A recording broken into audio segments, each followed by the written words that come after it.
안녕하세요. 오늘도 정말로 반갑습니다. 한반도 이야기.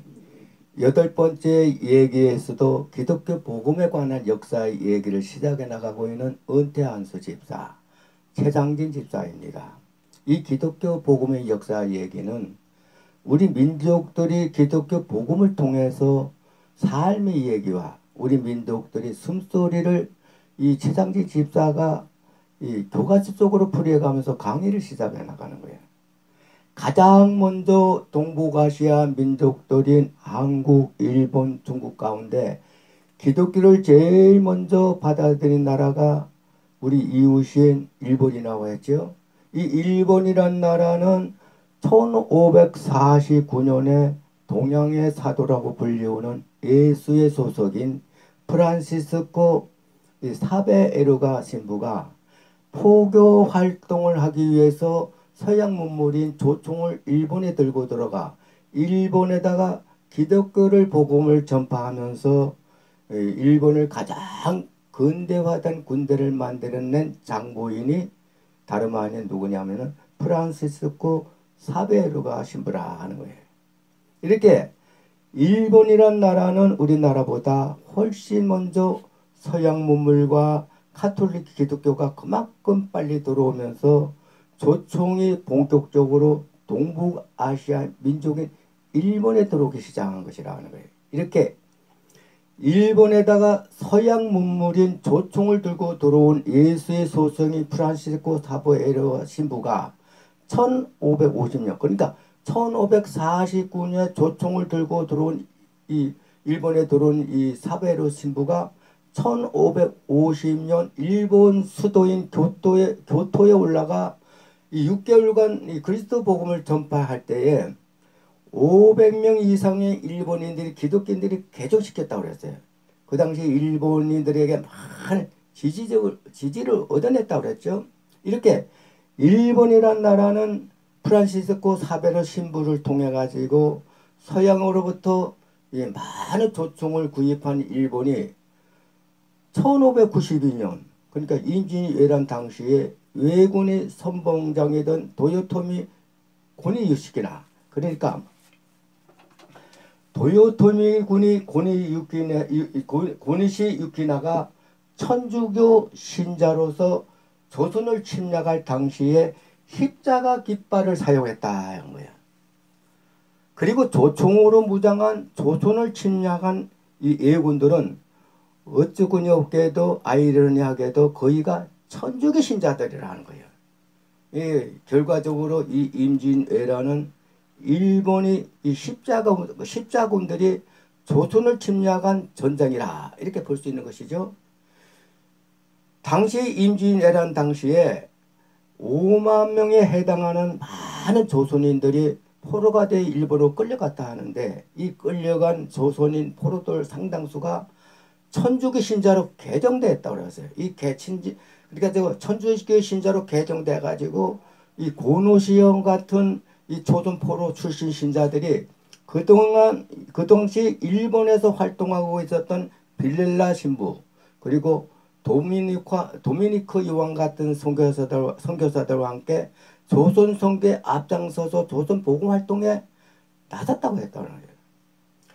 도요토미 히데요시가 일본을 통일해 가지고 우리 한반도는 물론 중국과 인도까지 이 정벌해 보겠다는 이 야심을 품고서 전쟁을 벌였지만 이 히데요시는 1598년 8월에 병으로 죽으면서 7년에 걸친 이 정유재란 그러니까 임진왜란은 막을 내렸죠.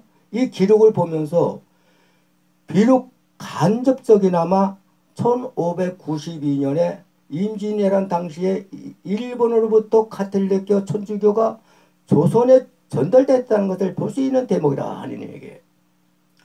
일본에다 이렇게 조총을 들고 들어와 일본을 이렇게 근대화된 군대를 만들어낸 동기가 된 이 프란시스코 사베르가 선교사는 1551년에 일본을 떠나 중국으로 건너가 중국에다도 일본과 같은 이런 선교를 펼쳐보려고 야심을 가져봤지만 중국에 끝내 입국을 불허한 거예요. 이 입국을 불허하면서 중국 선교의 소망을 끝내 이루내지 못한 이 사베에루가는 1552년 12월 27일 날 이 중국 광둥성 앞바다 이 상장도라는 섬에서 열병으로 별세했다고 그랬어요. 별세하면서 선종했다 하죠. 이 선종이라는 것은 히브리가와로 평안하게 숨을 거뒀다는 거예요. 이렇게 비록 중국 선교회는 실패했지만은 이 사베르가 신부가 일본에다 심어놓은 그리스도 복음은 이 37년 후인 1587년에 일본 수도인 교토 중심으로 해가지고 전국으로 기독교 신도수가 번져나가는데 얼마나 번져나갔냐. 20만 명에 달하는 이 교세가 펼쳐졌다고 그랬어요.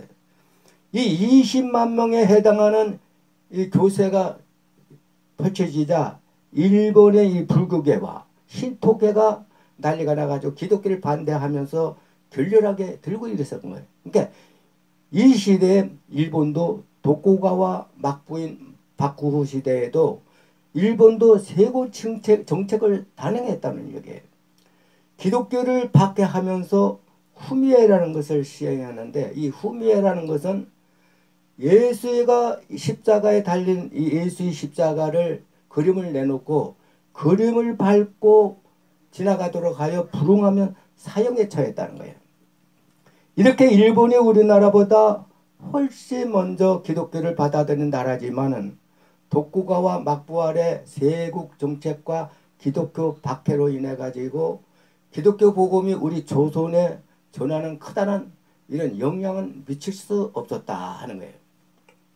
이렇게 1638년부터 일본이 세국 정책을 철저하게 강화하면서도 일본은 스스로 고립국이 되었다고 그러는 거예요. 일본은 그 후 200년간 이게 오로지 조선과 중국만을 무역을 했고 모든 서양 나라는 오랭캐라고 생각해가지고 세국 정책을 단행하면서 문을 닫아버린 거예요. 다만 여기서 네덜란드 국가 하나만을 남겨놓고 교역을 시작하는데 이 네덜란드는 철저한 이 개신교 종교 국가이죠. 근데 이 네덜란드는 우리는 그리스도는 믿지만은 선교는 안 할 것이고 오직 장사만 하겠다는 이 네덜란드 국가 하나만을 남겨놓고 교역을 시작한 거예요. 그 이유는 서양 소식들을 들을 이 창고 하나만을 열어두겠다는 일본의 속셈이 깔려 있었다는 것이죠.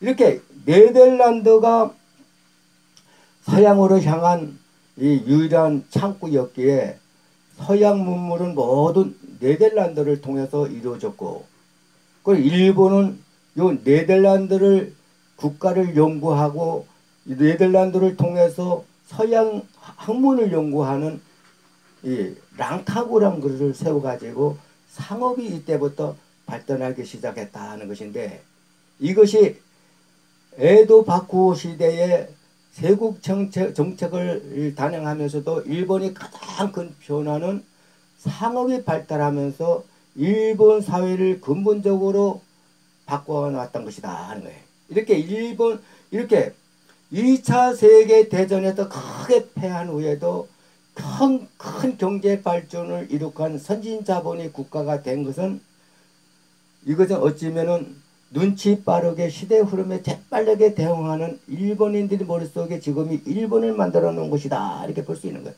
이런 것은 우리도 좀 배워보자 하는 얘기예요. 비록 1551년에 프란시스코 사베르 선교사가 중국 선교에는 실패했지만은 그 후로 이탈리아의 태생인 이 마테오 루치 선교사가 1578년경에 명나라에 도착해가지고 기독교 탄압 가운데서도, 이 중국에도 기독교가 탄압하고 있었죠. 그 당시에 이 황제 우대 속에서 이 베이징에서 점차 세례 교인을 늘려갔다고 그랬어요. 1580년 중반에는 마테오르치 선교사의 20명 정도 하던 이 천주 교인들이 1605년에는 4만 명으로 늘어났고 1644년엔 그리스도 교인이 중국에 15만 명에 가까웠다 했으니 중국의 공식적인 선교사는 마테오 오리치 선교사다 하는 거예요. 이 마테오 오리치 선교사는 1580년경에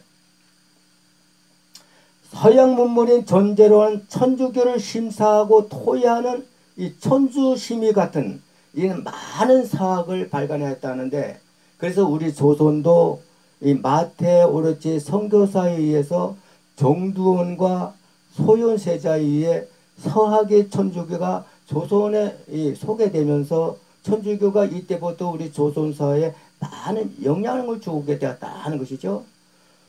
우리 조선도 외국인들이 살았다는 기록을 볼 수 있는데 17세기에 들어서면서부터 이 동양 땅에는 이렇게 이 서양배 사람들이 하나둘 나타나기 시작했다고 했어요. 10세기 우리 조선에는 인조 시대인 1627년에 서양배인 우베르크 케르운호가 풍랑을 만나가지고 이 제주도 쪽에서 자초되면서 들어오다가 조선에 끌려온 이 박연과 효종 4년인 이 네덜란드 상선 스페르 외로가 풍랑을 또 만나가지고 표류하다가 제주도로 표척해가지고 들어온 이 하멜 같은 이 서양인들은 철저한 개신교 종교인 네덜란드 국가인들이라고 그랬어요. 이 조선에 끌려온 이 박연은 조선에서 벼슬도 하고 또 조선 여자와 결혼도 해가지고 이 자식을 낳아 대를 이었다고 했지요. 이렇게 박연과 하멜 같은 서양인들은 조선에 살면서 때때로 교례에 관한 얘기를 언급했다는 사실을 보아서 이들이 개신교 신자들이라는 것은 추정해 보지만은 이들은 동양무역에 종사하던 상선의 선원들로서 이 높은 교양이나 지식을 가진 인물을 보기 어렵고 또한 종교에 전념하지도 않았고 전도에도 소극적에서 이들이 최초로 들어온 서양이들이지만은 조선의 선교사는 볼 수 없다 하는 기록이 나와 있어요. 이때만 해도 우리 조선은 서양인들을 그렇게 크게 경계하지 않았다는데 이렇게 들어온 서양인들은 조선에 머물면서 고향을 잊지 못해가지고 하다가 14년 만에 고향으로 돌아가면서 조선을 가리켜 고요한 아침에 나라 동방 이주기라 이렇게 높이 평가하면서 널리 알려졌다는 얘기예요. 우리 조선의 기독교 복음이 들어오기 시작한 것은 17세기 청나라부터 조선에 들어오기 시작했다고 그러죠. 이 동양에서 가장 문화가 발전하여 내려왔다 하는 이 중국이지만은 그 당시에 서양의 정치, 경제, 군사, 의학, 천문, 지리 이런 세력들은 중국의 정통적인 도덕적 고등 문화를 압도했다고 그랬어요. 이런 서양 문물들은 중국 사회에 들어오면서 중국 사회를 새롭게 갱신하고 각성시키고 새로운 물결들이 중국으로 들어오는 그런 시기였기 때문에 우리 조선도 해마다 이 많은 사신과 수행원을 파괴하는 조선으로서는 자연히 중국을 통해서 서양의 문물과 학들 같은 많은 서양 문물들이 우리 조선에 들어오기 시작했다는 것이에요.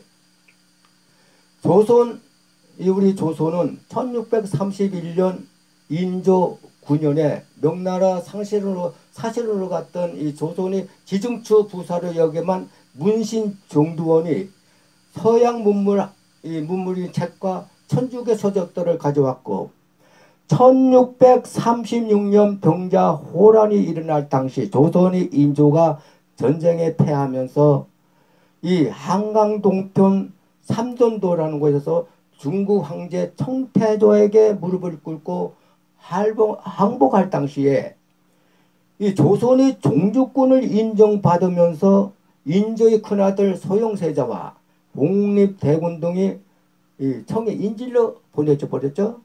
그 당시에 조선의 젊은 여인들이 수많은 수십만 명이 포로가 되어 끌려갔다고 했어요.